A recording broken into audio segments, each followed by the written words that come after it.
Welcome to Granny's Book Nook. Today's story is I Am Rosa Parks by Brad Meltzer, illustrated by Christopher Aliopoulos. I am Rosa Parks. Growing up, I was small for my age.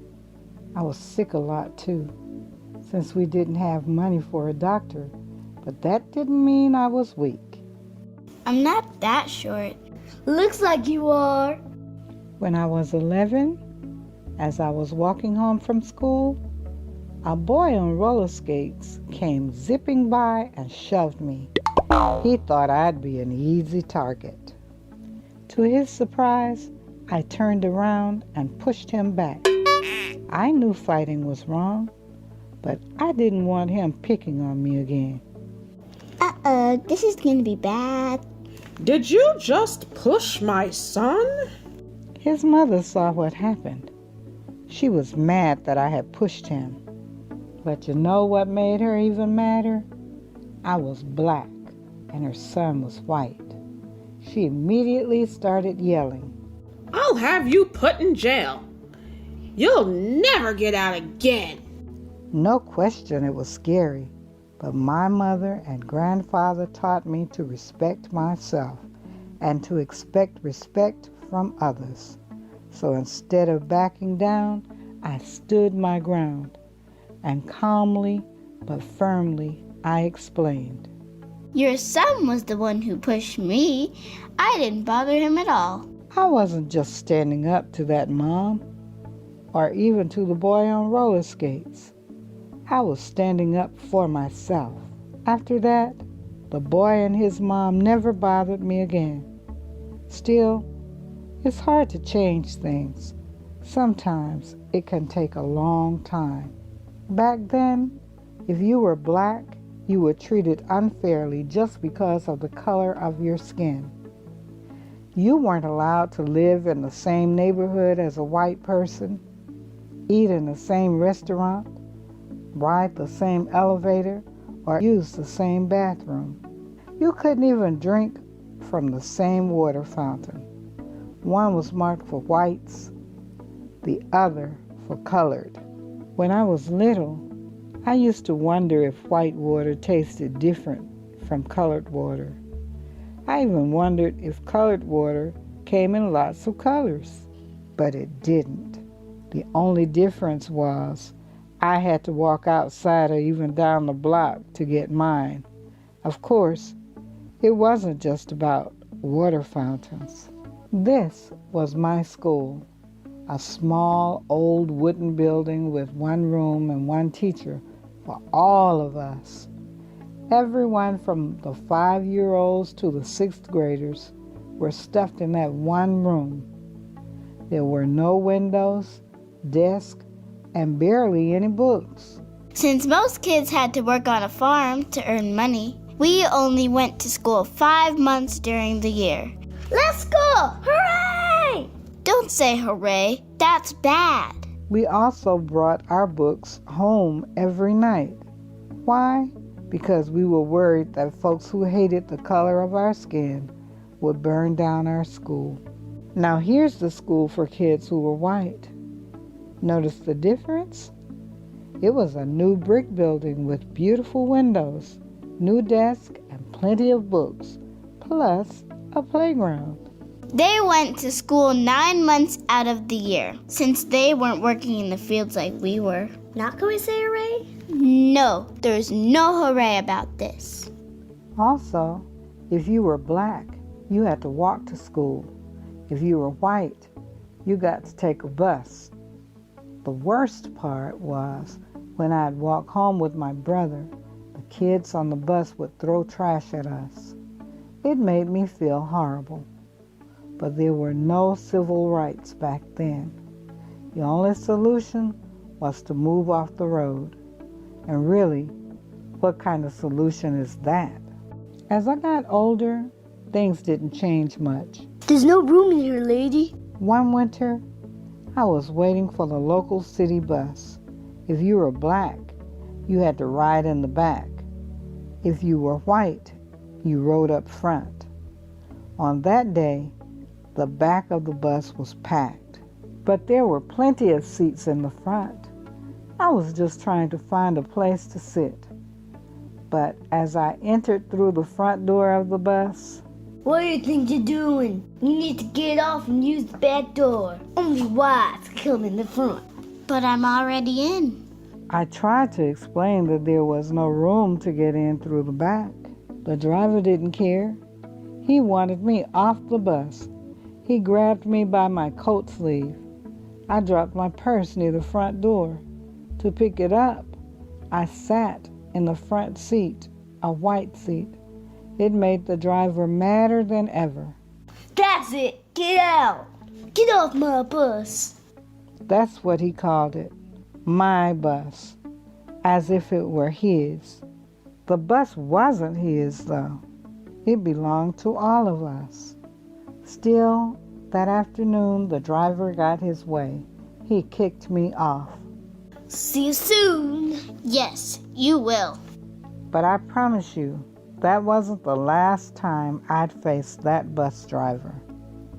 Tell me what happened next. From there, in addition to working as a seamstress, I started working to change things. At the NAACP, we fought for fairer laws and made sure that people's stories were heard. I also stopped using colored water fountains. I'd rather go thirsty than be treated so poorly. Need a lift? No thanks. It was the same with separate elevators. Instead of riding them, I'd take the stairs. But as for real change, even I didn't know what was coming. It was the end of a busy Thursday. I was 42 years old and on the bus going home. This time, I was sitting in the first row of seats that were allowed for black people. There was one man next to me and two women across from me. It was the same driver from before, the exact same one from all those years earlier. At the third stop, a few white people got on, filling the rest of the empty seats. There was one white person left standing, so the driver told those of us in my row. Let me have those front seats. At first, none of us moved, but when he asked again, Y'all better make it light on yourselves and let me have those seats. the other three people got up. I stayed right where I was. Sliding over to the window, I thought about what he was demanding. He wanted to take my seat anyway. He wanted to give it to that man. And why? Because I was black and the man was white. Come on, get up. I knew what the rules said, but I also knew in my heart that's not how you treat people. Without a doubt, the driver was mad, but I never lost my cool, never raised my voice. Are you gonna get up? No. People say that the reason I refused to give up my seat was because I was tired. And I was, but it wasn't the kind of tired that came from aching feet. The only tired I was tired of giving in. Well, I'm gonna have you rested. You may go on and do so. Before me, there were other brave women who had refused to give up their seats. Still, on that day, for violating the rules of Montgomery, Alabama, I got arrested. But by standing up for myself, I ignited a movement. From there, the Montgomery bus boycott began. For 381 days, that's well over a year, all blacks in the city and even a few whites refused to ride the public buses. But if you don't use the buses, we'll go out of business. Then maybe you should think about changing your rules. Finally, the rules were changed. Public buses were no longer allowed to separate people based on the color of their skin. That was only the beginning.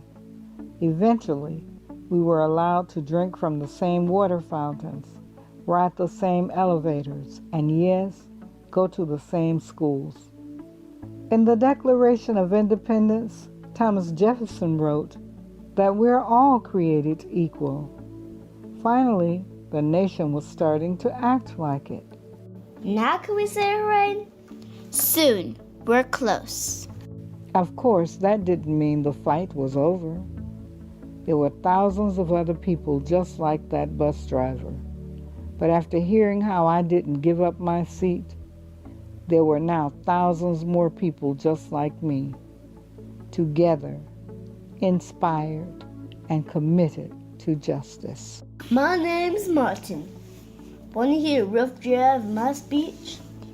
You bet I do. In my life, people tried to knock me down, tried to make me feel less than I was. They teased me for being small, being black, being different. Let me be clear. No one should be able to do that. But if they try, you must stand strong.